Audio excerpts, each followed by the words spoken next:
What's going on, guys? Welcome back to the channel. If you think the ATF should be abolished, go ahead and subscribe or comment down below. Today we got a good one for you. Today we're going over this puppy you see here. This is the AK47 pistol from PSA. Ready for this? It is the PSA AKP GF3 Picatinny pistol in PLUM. So let's go from front to back on this thing and go over each feature that it comes with.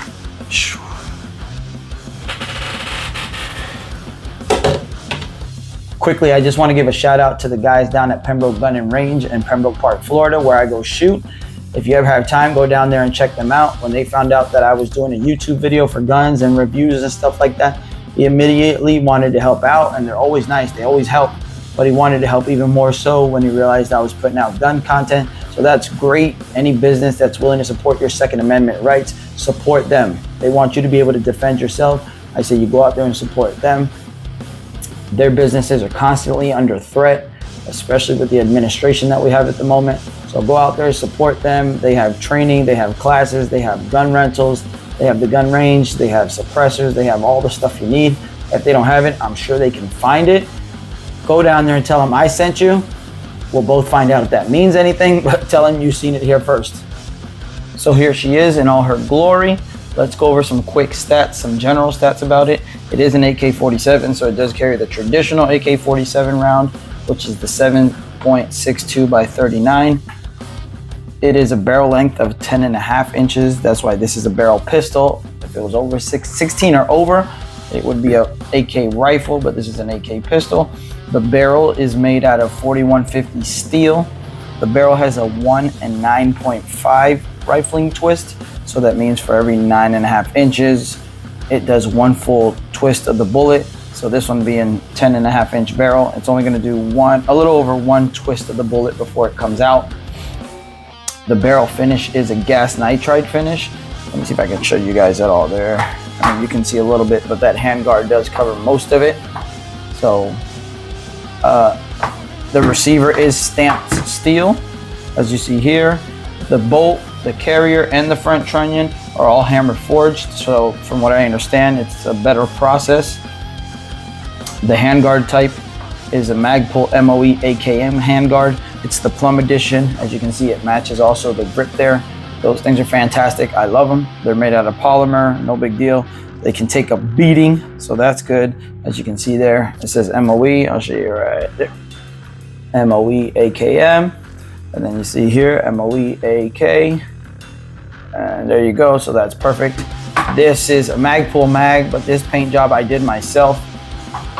I have a video on how I paint these mags just to customize them, sometimes to match the weapon. No big deal, just when you're bored and you want to do some gun stuff. Those are some things you can do there. I have a video on how you can do that for under $20, some spray paint, some tape. Watch that video.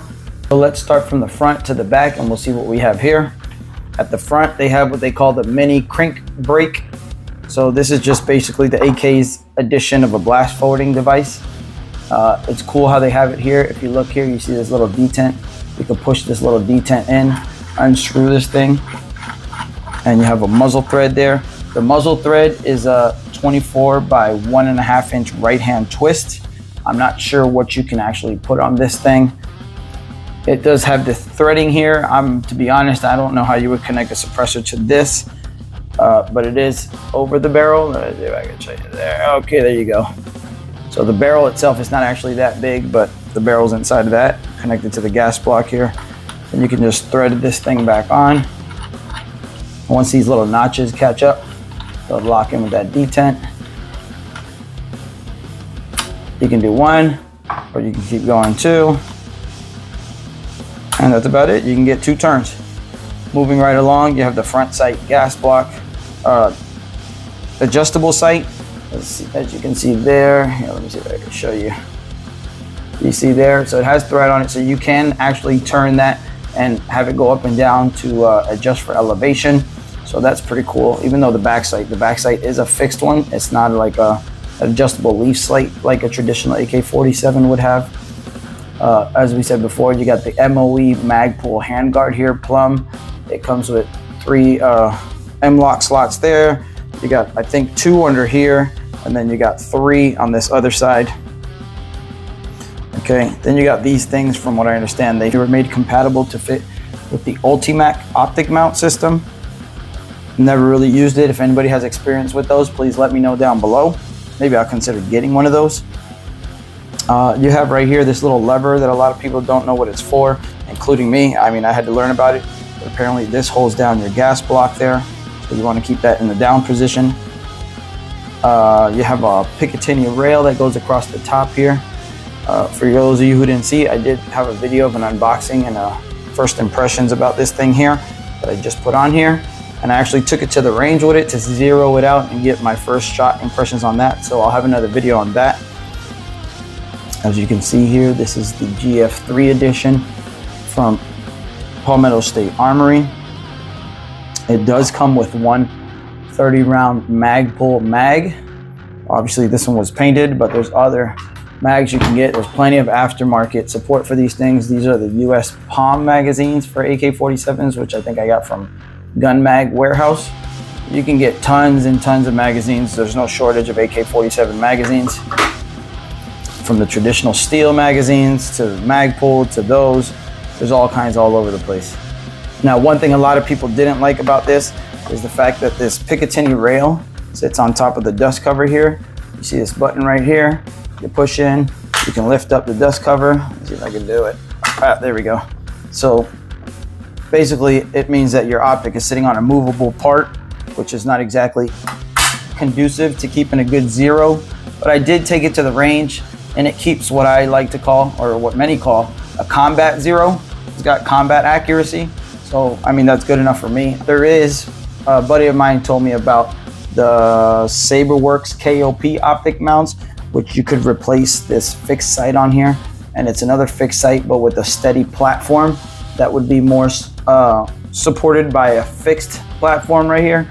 And that would lead to better accuracy, less problems with your zero accuracy issues, with your red dot being bounced around on a movable part like it is now. I might actually try that for the future. They look pretty good. I'm gonna roll in some photos of what that looks like. So that's another option for that. So you got your Magpul handguard here going back to the front, which are 3 M-LOK slots there. So I decided to put a rail here, a Picatinny rail mount, so that you can attach anything, a flashlight, things like that, a laser if you wanted to. I always like having white lights on my weapons just to identify anything you're shooting at if I have to reach for this thing in the dark. I have these you can get anywhere. These you can get on Amazon. They're real cheap. Just make sure that they're good construction, not plastic. I've seen people start making these out of polymer. I'm not necessarily a fan of that. This thing did come with a matching pistol stabilizing brace on the back here that was also PLUM. Also came with QD sling mount on the back. So it was good for 2-point slings, but I had to remove it because if not, I guess people are dying if I leave it on there. And since I want to save lives, I took it off of there for the time being. You also have this mount up here that comes installed with this thing. So you can do the tying loop sling addition there. If you wanted to do that, I've never really used it, but you also have that option, so that's cool. Options are great. Wherever there's options, the consumer wins. I'll flip this thing back over. You have your standard charging handle here. No big deal. It's not removable. I mean, you probably have to change this whole thing out to get a different one. Not like AKs that have the screw-ons there. You also have your safety selector here. I mean, it was cool that they put the 3 options on there, but it's kind of a tease since we don't have 3 options. We either have go slowly or fully stop. So that's all you get, but they did put the 3 safety selector options there. Now, this thing, when it's up and safe, if you notice, it lines up nicely with this bolt, so it can't go back. Stops right there. But for those of you who love the AK sound of racking, here's one for you. You put that back up, and now it's safe. It hits right there when you go back. They did add this little ledge here, which makes it very cool when you're hitting safety on and off. Pops on, pops off. If you have giganto hands, I guess in theory you could reach the front and it would be much easier, but for the normal people like me, you go up and down, that's good to go. Other than that, that is it, guys. Just some extra information for those who don't know. This is chambered in the 7.62 by 39 round. So for a little comparison, this is a 9mm round. This is a 22 round. This is a 5.56. So I bring these out because these are the most popular rounds. And then along with that, you have the AK round. So it is a big bullet. The thing hits hard with power. I'll show you a comparison there. 5.56 to 7.6239. It's a much bigger bullet, bigger casing, shorter, but it's a wider casing. So this thing does have some stopping power to it. It's the most popular caliber in the world apparently, so it definitely does what it has to do. I did take it to the range just before this, and these were some of the rounds I was putting through it, which were global ordnance. I also put some Igman rounds through it, which I don't have on me now, but I also put PLUM rounds through it. I'll roll in a photo of all 3 of those. But this thing, it eats everything. AKs are famous for eating everything, working under all conditions, and this one didn't prove any different. So Palmetto State Armory is definitely doing something really good. It is a clone, so they're modeling it after the traditional AK47, but they're doing a good job so far in my opinion. This thing, since I've had it, I've actually had this thing for probably a year now. This thing has never given me any failures of any kind. It's been super reliable.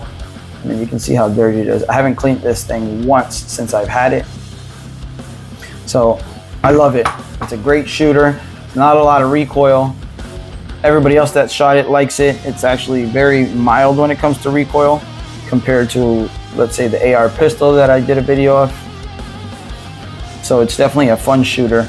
I have no complaints about it. Here we are back up top. So like I said, I love this thing. I've had it for a while now. If anybody wants to get into the AK game, this thing is a good start. PSA definitely knows what they're doing. They're making a good product. This thing was about $850 and up, $850 to $900 when I bought it. I'm not sure what the price is now, but it is currently on the PSA website without anything from here back because we're not allowed to put butts on it anymore. The AK is different from the AR, so this buffer tube here really has no function on an AK. All the spring action is happening up here, as we showed before. When we pull this thing up, everything's happening right up here in this section. So you can just take this off and shoot it as a hanging 1-point pistol. I don't like it like that, but you have that option if you wanted to. So that's how they have it on their website as of right now. I love this thing. I would recommend it to anybody. It shoots great. When I took it to the range, there's a guy that was a huge AK47 fan guy, and he wanted to know what kind of model it was because he liked it too. And I'm no expert. I think that's a good sign though from a person that's all into AKs. So if there's any questions, comment down below, let me know. I'll answer whatever I can. At the minimum, I'll find the answer for you. But if not, that's it from me today. Stay tuned. We have a lot more videos coming. That's it for me today, guys. As always, get armed, get trained, protect the innocent, protect your Second Amendment. Jesus Christ is King. I'm out. I love you guys.